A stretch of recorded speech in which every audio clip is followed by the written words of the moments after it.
Hrithik office से नहीं आया। स्वरा आज ही अपनी मम्मी के यहाँ गई है।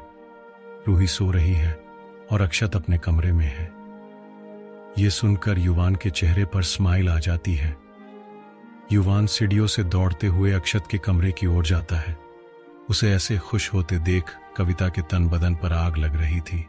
वो मन में बोली, मेरा बेटा है पर मुझसे सीधे मुंह बात तक नहीं करता और दूसरों के लिए ये खुश होता है। सबने मेरे बेटों को मुझसे दूर कर दिया है, इसका बदला मैं सबसे लेकर रहूंगी। सब अपने अपने कमरे में चले गए। युवान अक्षत के कमरे में झांक कर देखता है। कमरा पूरा खाली था, वहां कोई नहीं था। युवान धीरे से कमरे में एंटर हुआ। उसने देखा वॉशरूम का डोर भी ओपन है, वहां भी अक्षत नहीं था। फिर उसने बालकनी की ओर देखा जहां से धुआं आ रहा था। उसे समझते देर नहीं लगी कि वहां क्या हुआ है। युवान धीरे से बालकनी में एंटर हुआ। उसका डोर ओपन ही था, इसलिए उसे कोई प्रॉब्लम नहीं हुई। अक्षत बालकनी में गुस्से से सिगार फूंके जा रहा था।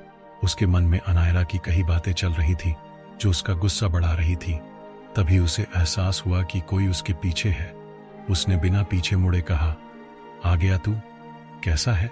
युवान मुंह बनाते हुए अक्षत के बगल में जाकर बोला, ये क्या भाई, मैं आपको सरप्राइज करना चाहता था पर आपने सब फ्लॉप कर दिया। अक्षत ने हल्की स्माइल की और युवान को गले लगा लिया। युवान भी उसके गले लग गया। युवान ऐसे ही गले लगे हुए बोला, कैसे हो भाई? अक्षत उसे अलग होते हुए, जैसा था वैसा ही हो। ये सुनकर युवान की आंख में नमी आ गई, पर वक्त रहते उसने छुपा ली और मन में ही बोला, मुझे पता है भाई, आप अंदर से बिल्कुल अकेले हैं, पर हम हैं। हम कभी आपको अकेला नहीं छोड़ेंगे। आपने अपनी लाइफ में बहुत कुछ देखा है।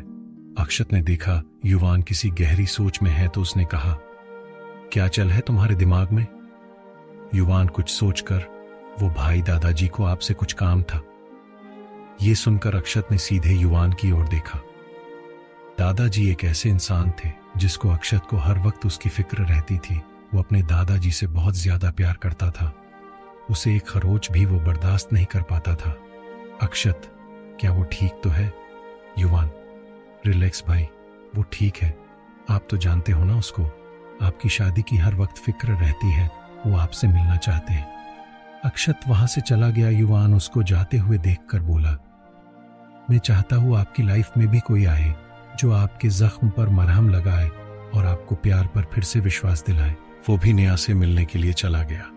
वही दादाजी के कमरे में अक्षत उसके सामने बैठा था। दादाजी के हाथ में दादी जी की तस्वीर थी। दादाजी की आंखें नम थी। दादाजी सोफे पर बैठे थे।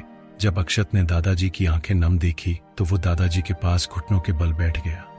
उसने दादाजी के दोनों हाथ को पकड़कर कहा, क्या कोई बात है जिसे आप परेशान न हो? आप मुझे बताइए, मैं आपके लिए कुछ भी करूंगा दादाजी। दादाजी ने एक उम्मीद के साथ अक्षत को देखा, फिर उसे कुछ ऐसी बात कही जिससे अक्षत के चेहरे का रंग ही उड़ गया। वो सदमे में चला गया। थोड़ी देर बाद अक्षत दादाजी के कमरे से बाहर निकला और अपने कमरे में चला गया।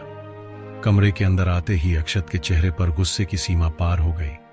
उसने पूरे कमरे को तहेश नहेश कर दिया। वो बहुत गुस्से में था।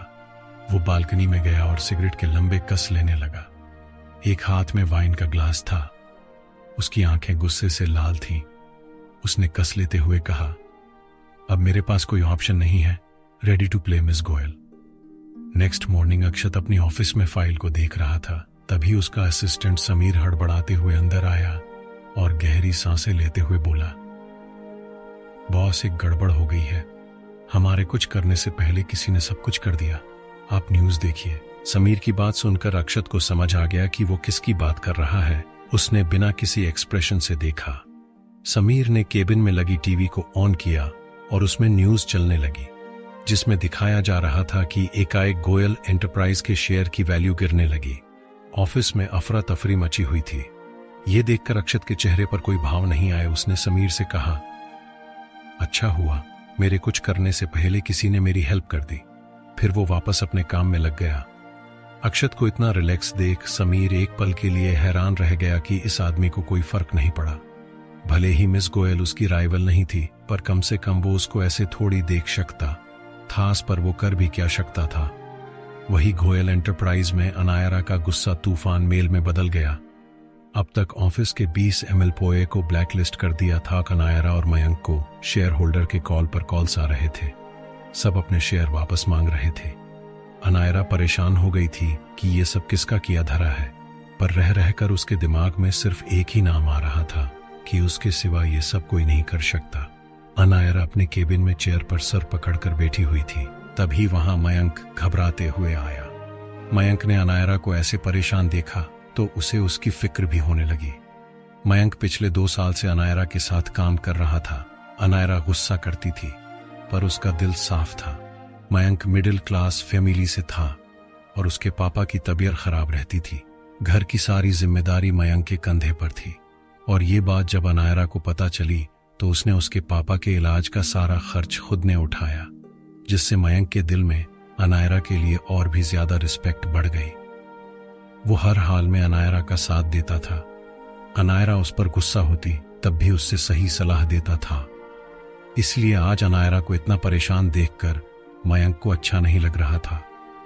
मयंक ने अनायरा से कहा, बॉस, वो बोर्ड मेंबर ऑफिस आए हुए हैं, वो आपके साथ मीटिंग करना चाहते हैं।